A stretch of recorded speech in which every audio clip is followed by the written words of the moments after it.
Assalamualaikum warahmatullahi wabarakatuh. Perkenalkan, nama saya Faizatul Ifa dari kelas 12 RPLC nomor presensi 12. Di video kali ini, saya akan menjelaskan pengertian normalisasi basis data pada pembelajaran basis data.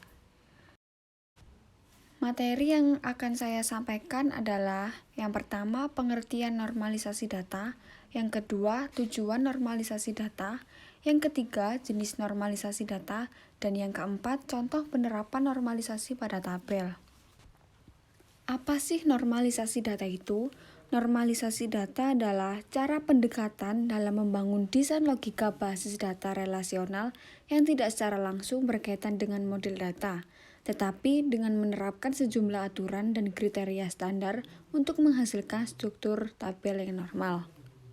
Nah, selanjutnya tujuan normalisasi data.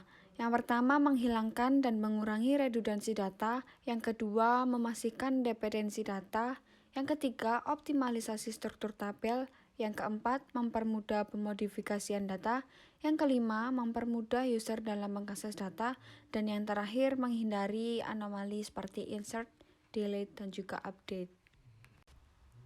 Jika sebuah database belum dinormalisasi, kemungkinan terburuk yang akan merugikan sistem secara keseluruhan adalah yang pertama, insert anomali, situasi di mana tidak memungkinkan memasukkan beberapa jenis data secara langsung di database. Yang kedua, update anomali, situasi di mana nilai yang diubah mengakibatkan ketidakkonsistenan database, yang berarti data yang diubah tidak sesuai dengan yang diinginkan. Yang ketiga, delete anomali, penghapusan data yang tidak sesuai dengan yang diinginkan, yang berarti data yang tidak terhapus mungkin ikut terhapus. Selanjutnya adalah jenis-jenis normalisasi basis data. Yang pertama ada 1NF, yang kedua ada 2NF, yang ketiga ada 3NF, dan yang terakhir ada BCNF. 1NF. Suatu tabel dikatakan 1NF jika dan hanya jika setiap atribut dari data tersebut hanya memiliki nilai tunggal dalam satu baris. Nah, contoh tabel yang belum dinormalisasi terdiri dari kode faktur, tanggal, kode barang, nama barang, harga, dan juga jumlah.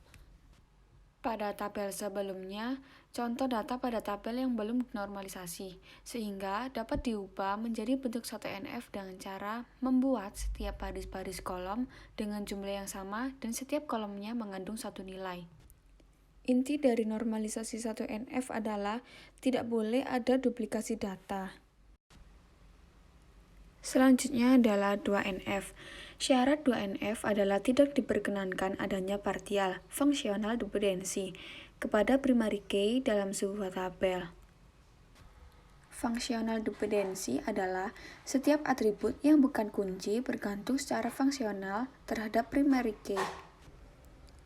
Intinya, pada tahap normalisasi 2NF ini, tabel tersebut harus dipecah berdasarkan primary key. Sehingga, bentuk normalisasi 2NF dari tabel tersebut terdapat tabel barang dan juga tabel transaksi.